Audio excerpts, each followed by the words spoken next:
can't park there. What's going on, guys? Welcome back to RC Everyday. So another Tamiya Time. I scored this one late night on eBay. Horrible experience. Seller took 2 weeks to ship the item. No communication. They had a bunch of bad feedback for slow shipping and things of that nature, which I didn't catch at the time because I just saw something cool and vintage and I wanted it. So we're going to look at the body first on this. This is a TA02, my favorite chassis. It's got a lot of cool stuff with the chassis. I really wasn't interested in the body, and I'm really not interested in it now. I don't know what this has been around. It is covered in a sticky film, almost like it's been around, like somebody chain smoked around it, sitting on a shelf behind their recliner for 40 years. I don't know. It is very sticky, very nasty.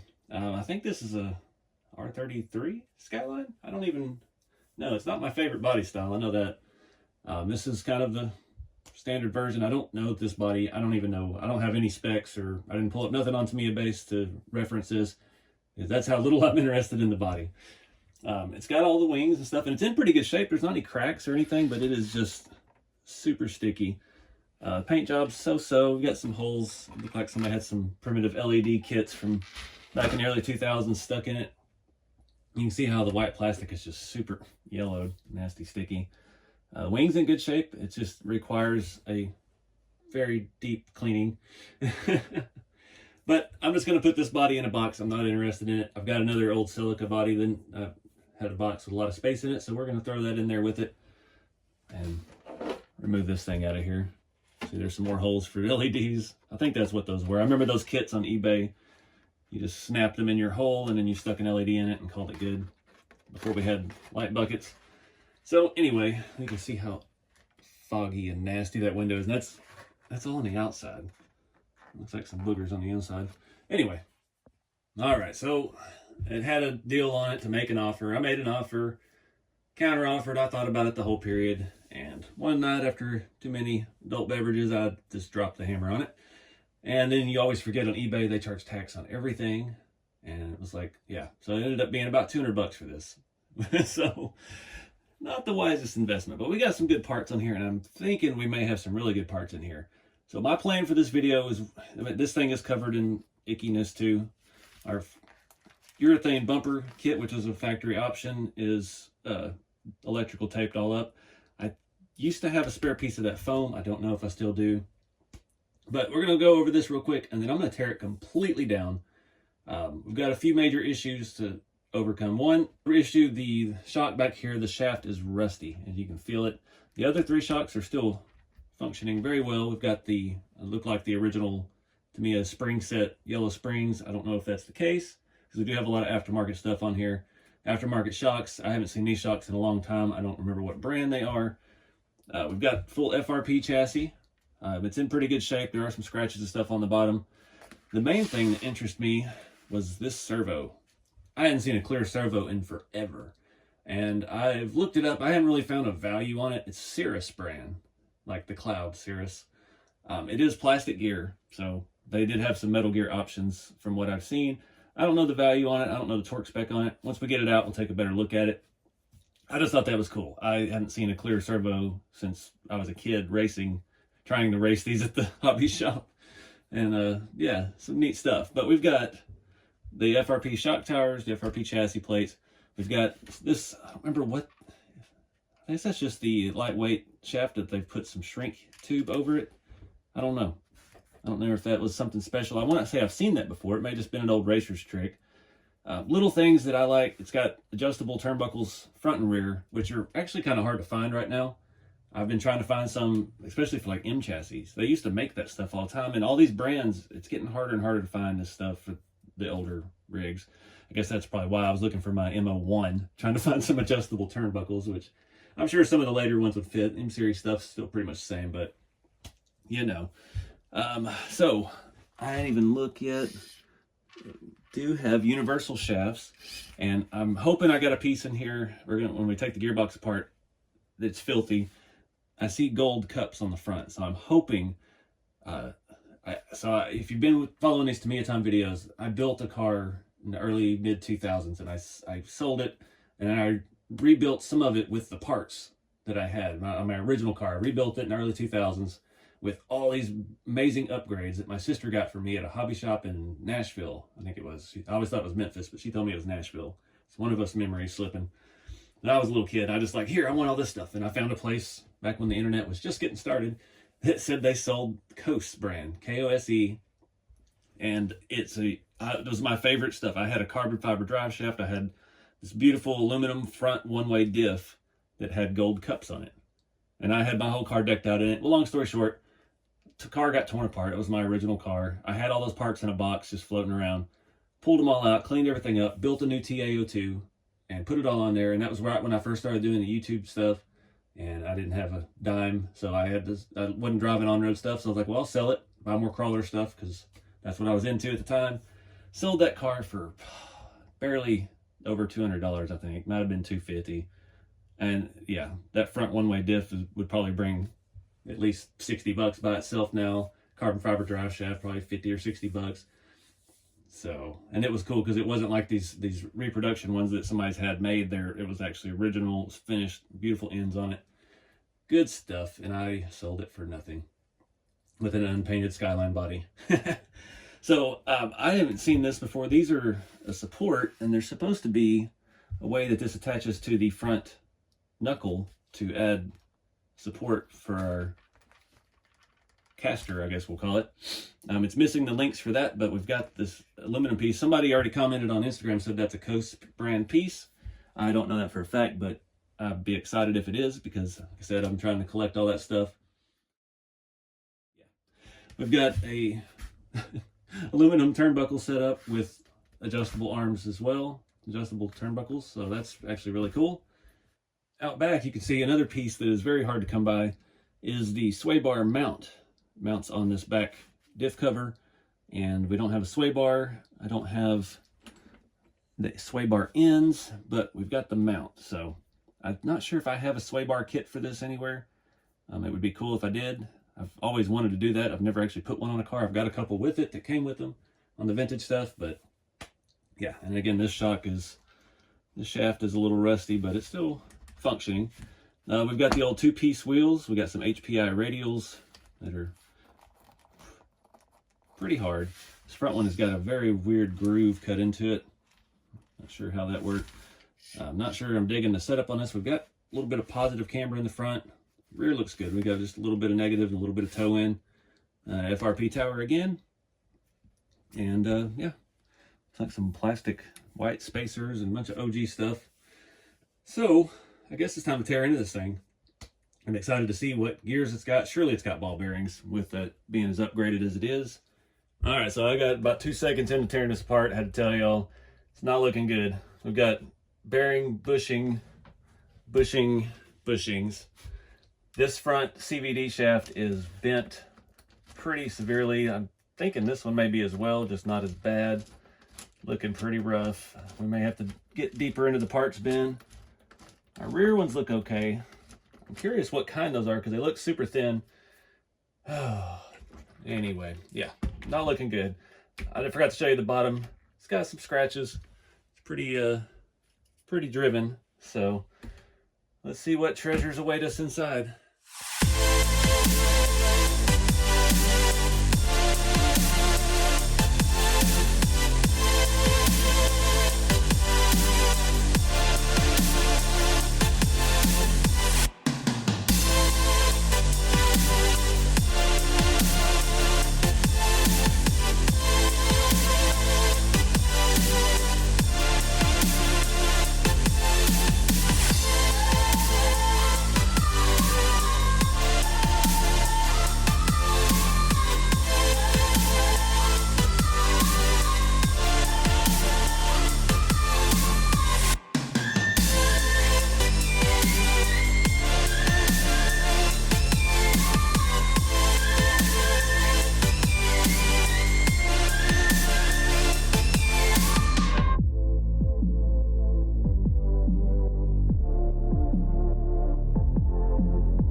right, guys, I've got this thing blown mostly apart. I think I've found it.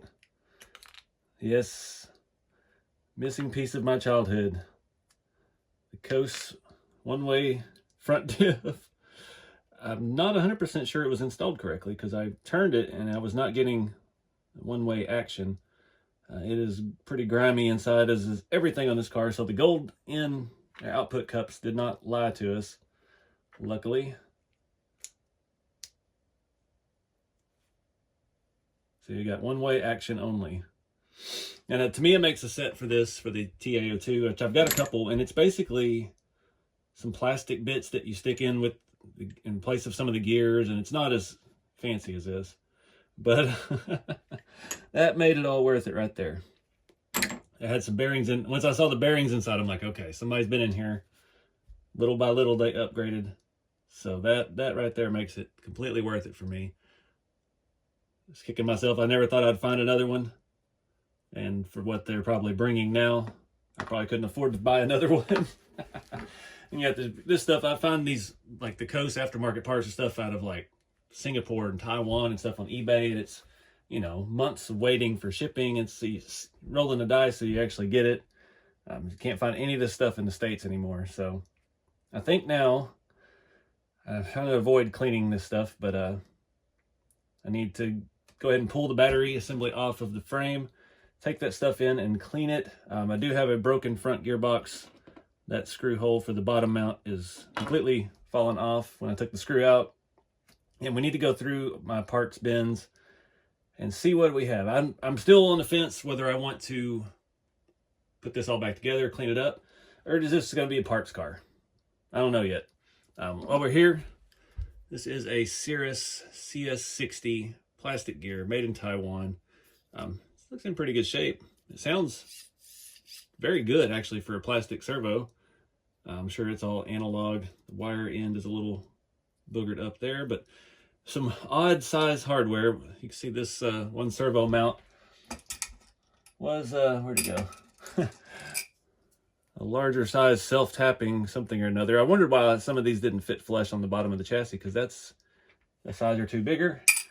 I think I got the hardware organized. We don't even have bearings in half of the gearboxes. So let me go through my parts bin, see what we've got to replace some of this broken stuff, and go from there. See if I've got another chassis maybe we want to put some of these upgrades on. All right, so I'm still thinking about what to do. I was looking a little more into the servo. I found a database for these, of course, but I'm not seeing an exact match. So this is CS-60 2BB high torque. And on the database, it was only showing me a CS60 one ball bearing and a CS60, I already cut off the screen. But anyway, the one that said 2BB had metal gears. So I don't know, this has plastic gears. Not sure, I can only see one ball bearing in it, but it specifically says 2BB, so I don't know. There was one on there that said 2BB, but it did say it had metal gears. So there we are with that. We don't even know if this works, honestly. I had not even thought about trying it till just now. No idea of the value. I'm sure it's not, you know, especially in this condition, it ain't worth nothing really, but it's worth something to me because it's cool and it's kind of period. I did not, that database had no dates or anything. It said it had around 50 or 60 ounces of torque per inch, so, and that might have been the metal version. So yeah, live and learn. So I'm thinking about this chassis. I don't know what I want to do. I've got a brand new TA02 kit that was the Opel Calibra V6, and it's all sealed, or it's all unbuilt, but I robbed the chassis for it for another build because I couldn't get a tub on eBay for cheap enough because they for some reason have gotten expensive, and I robbed that. So I'm thinking that might be a good donor. Build the whole car, add these upgrades off of this one, and the main thing that's holding me up is the hardware. The hardware on this keeping me from putting it back together. One, I didn't intend to get into quite such a large project today, and two, there's not much that's right on this car. So much of the hardware is wrong. The FRP chassis is good, the towers and stuff are good, but we've got one of the shocks had a plastic nut holding it on. I mean, it's just a hodgepodge mess. It's been a So this is what I could find. That I've got some of the stuff mixed up with the FF01. I got boxes for that as well, because they are the same chassis, same platform. So I know I've got some other tubs, other suspension setups, but those have their front wheel drive, front engine, and I have a different rear setup, but the arms and stuff are all interchangeable. So I've got more of that stuff over there, but I've got some aluminum arms. I did find some, set them somewhere. Oh, here we go. Found some new CV shafts. They're a little bit bulkier, a little bit beefier than the ones that were on that car. Obviously, those didn't hold up. Dog bones, those don't really need to be in here. But lots of bearings. I've got 2 sets of speed tune gears. I got rear diff. I've got front, I know. What is this? 4-wheel drive touring car, plastic. TA02. Yeah, that's the front diff setup. Okay, and then a rear diff gear set. I've got brand new gearboxes. That's a rear in red. Got arms. Oh, that's TL01. Why is that in here? Get rid of that. I had the idea I wanted to restore a TL01 at one point. Didn't happen. Got some turnbuckles. Got lots of the stock suspension parts. These rods and things for the plastic control arms. Lots of bearings. Springs. Here's that one-way diff I was talking about. That's the Tamiya one. It's just got some different washers and then this metal doohickey that only spins one way and a big plastic thing to take the place of the gear. Not quite as cool as that. I've got a carbon fiber shaft and aluminum, but these are both for the TA01, which is longer. Chassis rail is longer. Got a parts car. This is the vintage HPI chassis, which I would love to build something on. Unobtainium. My front turnbuckle is broken. That connects out to the control arm or to the spindle. And yeah, you cannot find those at all anywhere. Chassis is in great shape. Just threw some gearboxes on there to mock it up. So on the lookout, but that stuff is super hard to find. Old HPI stuff for these. All right, guys, shooting off the hip here. I found another box. I forgot. I come back in and I was like, I know I've got another FRP chassis somewhere. The one that's with that car is pretty scratched up. This one's got some scuffs and hazing, but it is actually in much better shape. I just checked to make sure it has the right hole pattern. My friend Robert Gunning gave this to me the first time I met him. I think it was Axial Fest last year. Man walks up and hands me a bag of TA02 parts. I was like, all right, we're friends. So I appreciate that. I have all that stuff. He gave me some gears and stuff as well. So I've got some spares. And yeah, this stuff's a lot of junk. I've got some parts trees and stuff that are good. I've got a lot of miscellaneous. This was kind of a mixed lot that came with a lot of mini chassis parts as well as TA02 stuff. All right, guys, I've been very indecisive today. This video is all over the place. I think this is a parts car. I got halfway put back together. I'm finding more things wrong with it. The rear gearbox is cracked in the shock tower mounts. It needs a lot of stuff. So I was going to replace the gearboxes. I don't have any front ones right now. So I've got to look for some of that. I have like 4 rear gearboxes and no fronts. I've got like top caps and covers and things, but I don't have the pieces I need to really do this right. And I don't want to just throw this together. So I'm going to put it back together enough. I'll get the chassis back in some sort of state of existence. And yeah, we'll get that facing the right way. And we're going to use this as a parts car because I've got a lot of cool TA02 stuff and projects. I don't want to slap together a car just to have a car. And this thing was pretty nasty.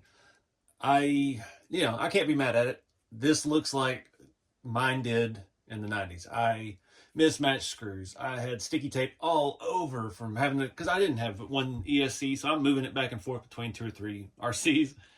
It just needs more time than I'm ready to put into it today. That's what we'll leave it with. So again, I still, with the stuff I've got, I think I got a pretty good deal. I got some stuff that's very hard to find.